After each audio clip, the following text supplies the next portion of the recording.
क्या नाम है आपका? विजय यादव। मैं जिला लोकतंत्र रक्षक सेनानी कल्याण समिति का अध्यक्ष हूँ। हमारी जो संगठन की और हमारे जो लोकतंत्र रक्षक सेनानी जो संगठन है, इसकी जो समस्याएं हैं, उन समस्याओं को लेकर के हम लोग यहाँ जिला कलेक्ट्रेट परिसर में यहाँ पर बैठे हैं। हम लोकतंत्र रक्षक सेनानी लोगों की एक जिम्मेदारी बनती है कि जिस तरीके से देश के आज़ादी, देश के 1977 में जिस तरीके से इमरजेंसी को लेकर के पूरे देश में जो है लोगों ने लोकतंत्र बहाली के लिए आंदोलन चलाया था, जेल भरो आंदोलन चलाया था, जेल में लोग गए थे। आज काफ़ी दिन हो गया है, मगर आज जो हालात हैं देश के, उससे भी बदतर हो गए हैं और लोकतंत्र पूरी तरह से शक्तिहीन हो गया है। लोकतंत्र को इतना कमज़ोर कर दिया जा रहा है, जिसके जो है हमारा देश, हमारा संविधान भी कमज़ोर होने लगा है, जो हमारे लिए चिंता का विषय है। ये सवाल है। दूसरी बात यह है कि लोकतंत्र रक्षक सेनानियों को सरकार की तरफ से निर्देश दिया गया है कि इनका आयुष्मान भारत का गोल्डन कार्ड बनाकर दिया जाए। ये पिछले साल जो है एक जारी किया गया था, शासनादेश जारी किया था और यहाँ की जो जे बाबू हैं, उनके माध्यम से पूरे लोकतंत्र रक्षक सेनानी हमारे ज़िले के भी और इसी तरह से पूरे उत्तर प्रदेश के लोकतंत्र रक्षक सेनानियों ने आयुष्मान भारत कार्ड बनाने के लिए फार्म भरा था। मगर उस फार्म को भरने के बाद में भी उसको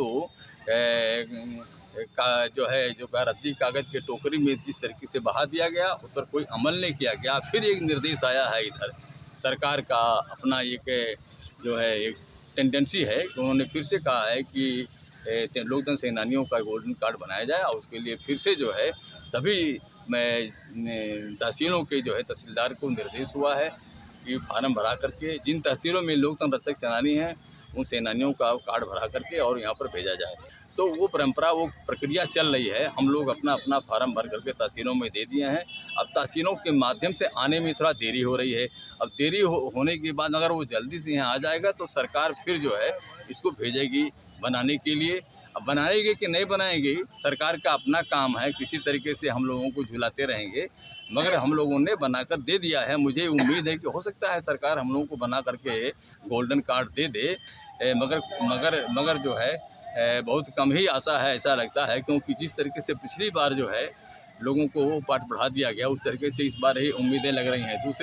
तीसरी बात यह है कि हम लोगों का जो लोकतंत्र रक्षक सेनानी हैं, वो उनका ये सम्मान जो सम्मान राशि है, वो गत वर्ष आज से साल भर पहले सदन की एक बैठक में सभी सत्ता पक्ष और विपक्ष दोनों मिलकर के जो है एक प्रस्ताव आ गया था, जिसे कि लोकतंत्र रक्षक सेनानियों का जो है 10,000 रुपया सम्मान राशि की बढ़ोतरी की जाए। मगर 10,000 की बात में 5,000 कर दिया गया और 5,000 पर सहमति बन गई और सदन से पास करके जो है मुख्यमंत्री के पास भेज दिया गया। मगर साल भर हो गया है, हम लोग इस आशा में बैठे हैं कि अब आ जाएगा, अब मिलेगा, क्योंकि जिस तरीके से लोकतंत्र रक्षक सेनानी जेल में बंद हुए थे और आज उनकी उम्र भी काफ़ी हो गई है, उनके बच्चे भी हैं और लोग भी हैं, उनके ऊपर पूरे एक परिवार का जिम्मेदारी भी है। तो 20,000 रुपया लोकतंत्र रक्षक सेनानियों को सम्मान राशि दिया गया है, ये बात सही है। मगर सरकार ने देखा है कि बढ़ती हुई महंगाई और तमाम लोगों का जो खर्च बर्च है, उसको देखते हुए एक राजनीतिक परिवार जो सेनानी है, उसके जो है समस्याओं को देखते हुए बुढ़ापे में लोगों को दवाई की ज़रूरत पड़ती है, उसके जो बाल बच्चे होते हैं, पढ़ाई लिखाई के भी खर्च देना पड़ता है।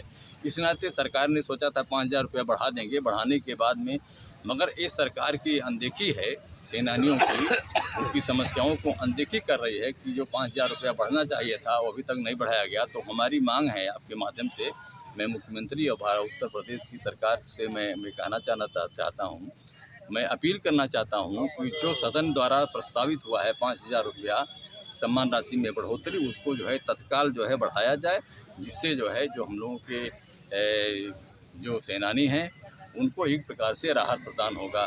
ये हमारी समस्याएं हैं। इन्हीं सारी समस्याओं को लेकर के आज यहाँ पर हम लोग जिला कलेक्ट्रेट के इस परिसर में बैठे हैं, अपनी बात को आपके माध्यम से शासन तक पहुँचाने के लिए।